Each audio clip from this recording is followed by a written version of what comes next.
the way from United States of America.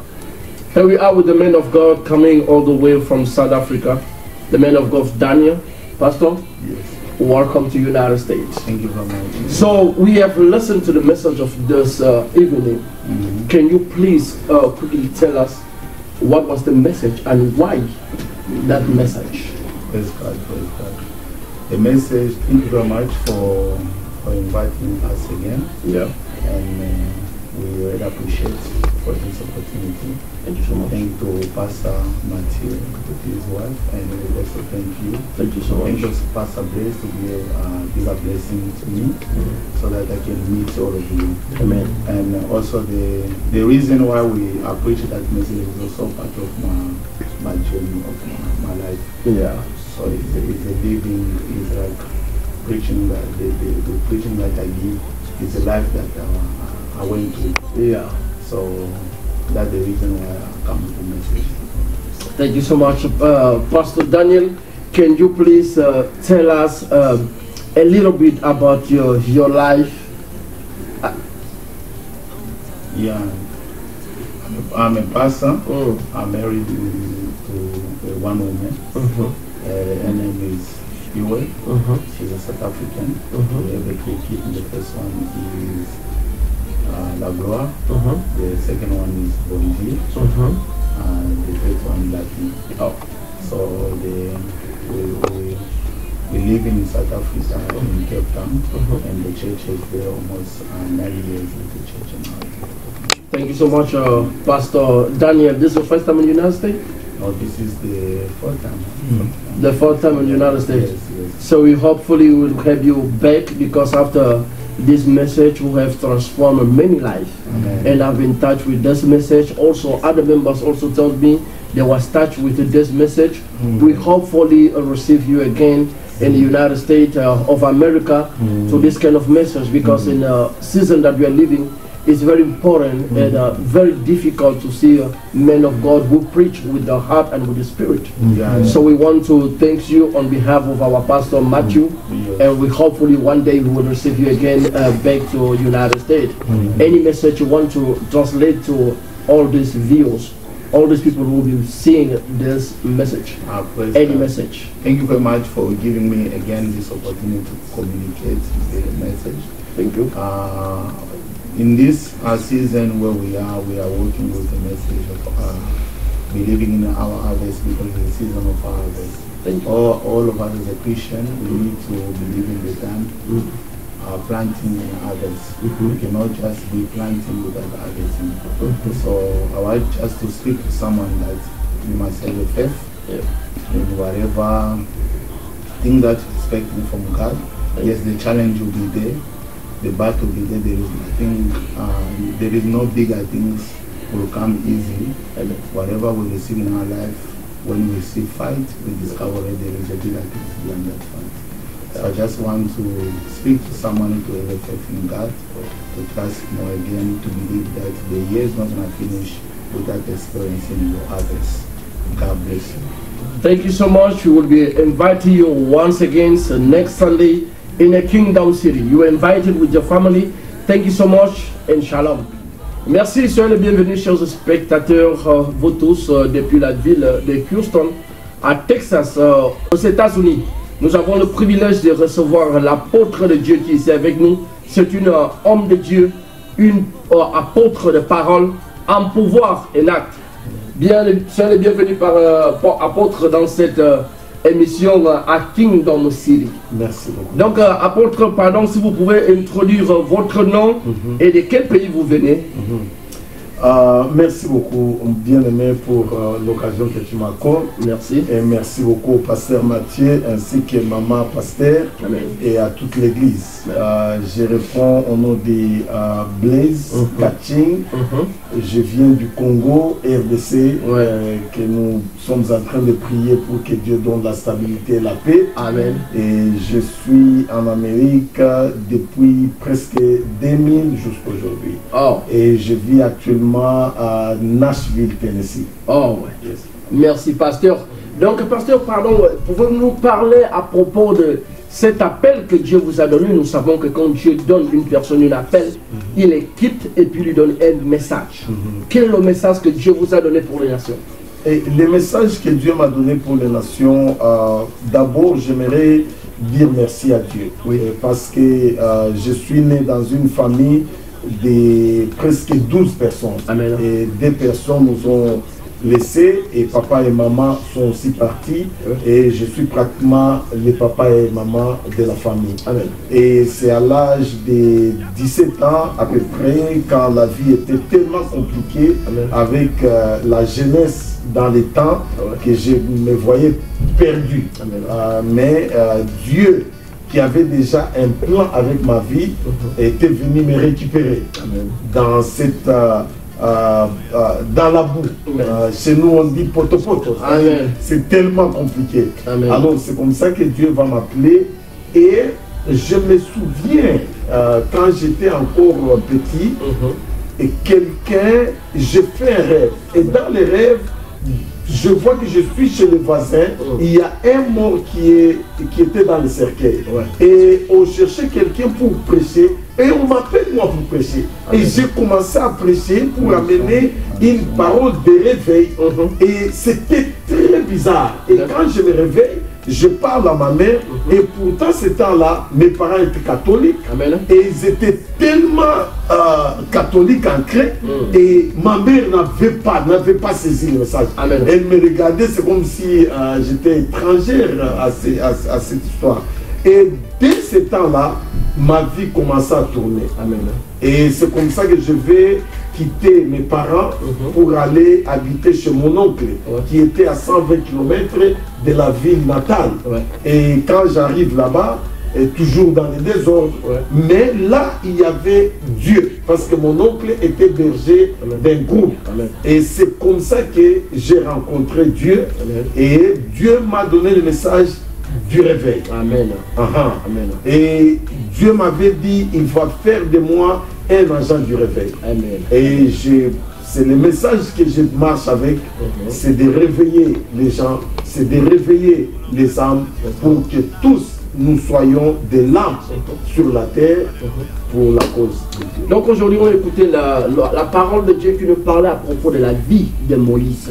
Qu'est-ce que tu peux nous dire à propos du message qu'on a reçu aujourd'hui concernant la vie de Moïse et quel était l'objectif de Dieu avec la vie de Moïse?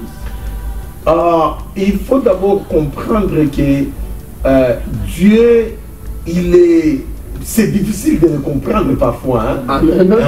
Parce que c'est Dieu qui dit à Abraham, ta descendance sera en captivité. Amen, gloire à Dieu. Et moi-même, j'enverrai quelqu'un pour le faire sortir de là. Amen. Oh, l'Ancien Testament, c'est l'ombre du Nouveau Testament. Amen. Ce qui fait que cette nation qui va en captivité est aussi imagée de la nation païenne qui était en captivité que nous sommes. Et Dieu, en envoyant Moïse pour libérer ces gens, il y a quelque chose que le pasteur a donné qui m'a beaucoup, j'étais ébloui, j'étais dans la joie. Et tu sais, quand on est devant son petit frère qui est en train de prêcher, parfois on doit être humble pour voir qu'il a bien parlé. C'est-à-dire que je dois être sûr qu'il a bien parlé. Sinon, si nous rentrons à la maison, il ne va pas manger. Alors, il a bien parlé. Maintenant, papa, la première des choses que j'ai retenues dans ce message, c'est que Dieu ne se fie jamais de l'environnement pour notre sortie. Alléluia. Alléluia. Parce que si c'était moi, on me dit que non, maintenant là, Trump est en train de chasser tous ceux qui ont des problèmes de papier. Et moi, je suis en Afrique pour venir en Amérique. Je vais prier Dieu que non, Dieu, comme il a 4 ans, j'attends les 4 ans. Si ça passe, moi je vais aller. Parce que là, c'est le diable. Amen. Mais Dieu, lui, il aime les gens qui les challengent, qui les défient. Alléluia. Pharaon défie Dieu. Chaque garçon qui va naître, je vais le tuer. Amen. Et Dieu au ciel, il décide, Moïse doit descendre. Amen. Et si nous voyons la même chose se répète dans le Nouveau Testament. Quand Jésus doit venir, il vient sous la loi d'Hérode. Alléluia. Qui se décide aussi de tuer les gens. Alléluia. Mais cela n'empêche pas à Dieu d'envoyer. Et ce que moi j'ai compris, quelle que soit la pensée de l'ennemi pour ce moment, il y a aussi une saison de Dieu dans la pensée de l'ennemi. La Bible dit, ce que l'ennemi pense faire du mal, Dieu change sa Alléluia. Voilà ce qui m'a béni beaucoup. Donc ça veut dire, pasteur, merci pour votre interrogation, votre parole qui sont des paroles de vie. Amen. Je vais demander maintenant un message à donner à ces gens qui vont suivre cette émission. Un message à lui donner de par le Dieu. Pour les bien-aimés qui vont me suivre, j'aimerais vous appeler ici à Houston. Si vous déménagez, vous venez à Houston, vous n'avez pas d'église. Nous avons le pasteur Mathieu à Kingdom City. Et c'est un endroit qui a Dieu. Amen. Et c'est un endroit qui a la fraîcheur de l'huile du Saint-Esprit. Trouvez-les, venez, écoutez la bonne parole. J'ai écouté aujourd'hui au travers de la bouche de l'homme de Dieu que c'est un endroit de délivrance. Nous traversons une saison où nous avons besoin de la délivrance. Alléluia. Beaucoup de gens ont des problèmes de famille, ont des problèmes des ancêtres. Et si Dieu a permis à pasteur Mathieu de quitter le Congo, aller en Inde, venir aux États-Unis, il y a quelque chose. Chaque fois que les enfants d'Israël allaient en captivité, Dieu permettait toujours un prophète de les accompagner. Pourquoi? Parce que ces prophètes connaissaient bien son peuple. Et Dieu, en envoyant le pasteur Mathieu à Houston, il y a des gens que Dieu veut toucher. Et en envoyant quelqu'un qui les ressemble, qui est comme eux, qui est africain, il va être facile pour que les langages se comprennent et que les cultures de l'Afrique soient bien traitées. Alors je vous invite vraiment à venir. Le pasteur nous donnera l'adresse, le bien-aimé nous donnera l'adresse. Si le dimanche vous êtes à la maison, au lieu de regarder la télé, regardez TikTok, regardez Instagram, regardez Twitter, regardez WhatsApp, stop that. Viens à l'église, come to the church. Parce que maintenant, Jésus va revenir bientôt. Alors nous devons courir pour amener l'évangile. Bien aimé, vous avez déjà écouté l'apôtre qui vous a parlé. Nous vous invitons ici parce que je crois qu'en cette langue, le diable est en danger. Ta vie doit changer, comme a dit l'apôtre de Dieu. On vous invite encore aussi le prochain dimanche à Kingdom City, ici, le prochain dimanche. Nous vous accueillons. Nous vous attendons ici. Merci, apôtre, por votre invitation. Shalom. Os esperamos un poco aquí también, una vez más, en la ciudad de Houston, Texas. Estamos aquí para recibirles a todos. Han escuchado al hombre de Dios que ha estado hablando. Sin Cristo, tu vida no tiene sentido. Deja de ver las teles, películas, toma un domingo y vente a la iglesia. Tu vida no será la misma. Shalom. Une fois de plus, nous sommes encore ici avec vous, avec aussi un homme de Dieu qui est avec nous ici à Kingdom City, à la ville de Houston, Texas. Nous sommes ici encore avec vous. Bienvenue, homme de Dieu aussi. Pouvez-vous dire quel est votre nom et de quelle nationalité es-tu? Moi, je réponds au nom de Bienvenue Kalonda. Je suis du Congo, RDC, comme on dit à Lingala. Donc, ça veut dire que je dois vous saluer en Lingala. Mbote. C'est bon. Donc, après avoir reçu le message de cette dimanche qui était un message de gloire, un message de transformation, quel était votre avis concernant ce message et quel est l'impact de l'évangile dans votre vie à l'heure d'aujourd'hui? Moi d'abord je bénis le Seigneur pour le pasteur Mathieu. Amen. C'est un homme bien, un homme vraiment qui fait l'œuvre de Dieu avec un grand cœur. Amen. Il aime les gens, il aime bien servir Dieu. Alléluia. Je bénis pour son ministère. Et Dieu vraiment lui donne tout pouvoir pour vraiment accueillir la terre de Houston. Amen. Je bénis encore le Seigneur parce qu'il est bon et merveilleux. Amen. La parole de Dieu, c'est ça notre vie. Amen. c'est le fondement. Quand vous n'avez pas la parole de Dieu, ce n'est pas une base pour vous pour œuvrer dans le ministère. Alléluia. La parole de Dieu nous permet d'avoir la lumière de toutes choses que nous pouvons faire. S'il n'y a pas la lumière, avec l'aide du Saint-Esprit, nous ne pouvons rien faire. Le message d'aujourd'hui, ça nous montre que nous étions déjà été choisis quelque part. Amen. Dieu nous a déjà choisis quelque part pour faire sa gloire. Nous sommes là pour faire la volonté de Dieu. S'il y a les combats, il y a des difficultés, il y a toujours un sauveur. Comme on a envoyé Jésus-Christ comme notre sauveur. Pour libérer le peuple d'Égypte, Dieu a envoyé Moïse. Donc, il avait sa mission. Donc nous tous, nous avons une mission, accomplir ce que Dieu a mis en nous pour sauver le peuple de Dieu. Voilà un peu le message que j'avais partagé. Comme la Bible dit à Gethsemane, Jésus a dit, Père, si c'est possible, éloigne cette coupe de moi, mais pas ma volonté, que ta volonté soit faite. C'est ça que l'homme de Dieu vient nous dire maintenant. Homme de Dieu, une parole, un message que tu veux envoyer à toutes ces gens qui vont te voir de la part de Jésus.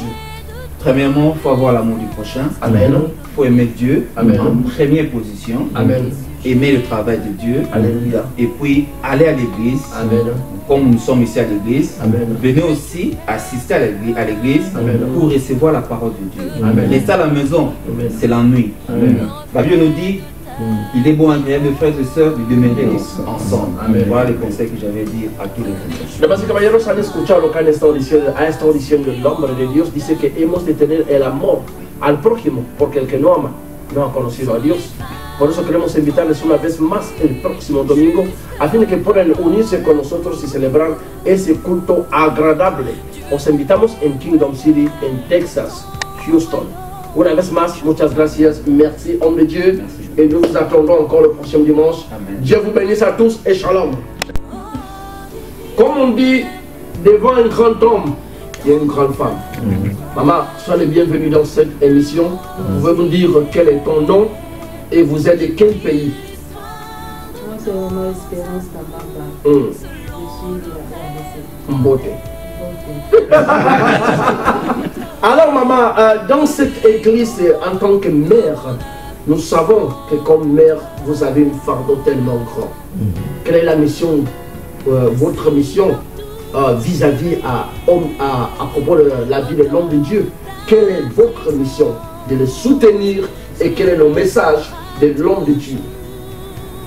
Oui, je suis à côté de l'homme de Dieu. Je suis d'abord sa première intercesseuse. Amen. Et puis, je prie pour l'Église, Amen. pour son avancement. Parce que nous avons besoin de la prière. Amen. Quand le Seigneur appelle quelqu'un, il doit avoir la force divine que le Saint-Esprit lui donne. Amen. Et s'il travaille avec les gens, il doit avoir quelqu'un qui va le soutenir. Parce que quand Moïse était envoyé, le Seigneur aussi, l'Éternel avait envoyé des Josué à côté de lui. Et pendant qu'il marchait, quand lui il priait, on pouvait l'épauler afin qu'il ne se fatigue pas. Amen. Donc je suis là à ce côté pour... Amen, amen. Alors maman, tu sais, on dit c'est pas facile. La Bible dit que Séphora a dit le jour que l'Éternel Dieu a appelé Moïse, c'est le jour que j'avais perdu mon épouse. On sait que c'est pas facile convivre avec des hommes de Dieu parce que ce sont des hauts de Dieu. Comment est la vie avec l'homme de Dieu? Bon, pour vivre avec l'homme de Dieu, ça demande quelqu'un qui aime Dieu aussi. Amen. Parce que si tu te maries avec une païenne, Amen. toute chose que toi tu feras, si tu es dans la prière, Amen. elle va trouver que tu es en train de passer du temps Amen. pour autre chose et tu l'abandonnes. Mais si tu épouses quelqu'un qui accepte ta vision, Alléluia. il sera là à côté de toi. Amen. Ça ne sera pas comme une charge, Amen. mais ça sera une joie de travailler ensemble pour l'œuvre de Dieu. Amen. Donc vous avez déjà écouté, c'est sûr, c'est la femme de notre pasteur Mathieu à l'église Kingdom City. Houston, C'est Texas. IGM. IGM, merci. International Gospel Ministries. Alléluia, C'est alléluia. l'endroit où nous sommes, c'est Kingdom City. Kingdom City, c'est le lieu là où l'église est, à Kingdom City, à Houston, Texas. Vous avez écouté maman? Maman, quel est le message que tu veux donner à tous les gens qui vont suivre cette émission? Le message, je sais que nous sommes dans un pays où les gens sont busy avec du travail. Mais le Seigneur, il avait demandé aux disciples qui devaient l'accompagner là-bas, prier. Il a dit, même 1 heure, Amen. Vous n'avez pas pu prier avec moi. Amen. Le Seigneur cherche un cœur qui doit être en communion avec lui. Amen. Parce qu'il a dit, allez faire de toutes les nations mes disciples. Amen. Il y a des gens qui sont en train de mourir dehors parce qu'ils n'ont pas connu Christ. Amen. Mais toi, tu as la parole de Dieu, tu te caches en Amen. train de dormir. Prier, tu donnes la raison que je suis busy, je ne vais pas travailler. Amen. Mais si le Seigneur revient aujourd'hui, Amen. est-ce que tu lui diras que papa, parce que je travaillais? Non, Bonne il va te demander qu'as-tu fait de ta vie. Amen. C'est pour cela que je demande à quelqu'un de se mettre debout pour prier. Amen. Le dimanche, ne manquez pas à l'église. Amen. Quand nous partons au travail, nous avons peur parce que le manager va te chasser. Amen. Mais nous avons celui-là qui nous donne ce travail, qui nous donne la force de travailler. J'appelle aux mamans, j'appelle aux jeunes frères, j'appelle aux jeunes filles. Amen. Venez à l'église, priez. Alléluia. Le Seigneur Jésus vous bénisse. Amen. Comme elle a dit dans sa parole, je suis le chemin, la vérité et la vie. Si Christ vient aujourd'hui, comme maman le dit, quelle sera ta réponse? Venez à l'église, nous vous invitons le prochain dimanche. Merci à tous. Dieu vous bénisse à tous. Et shalom. Merci.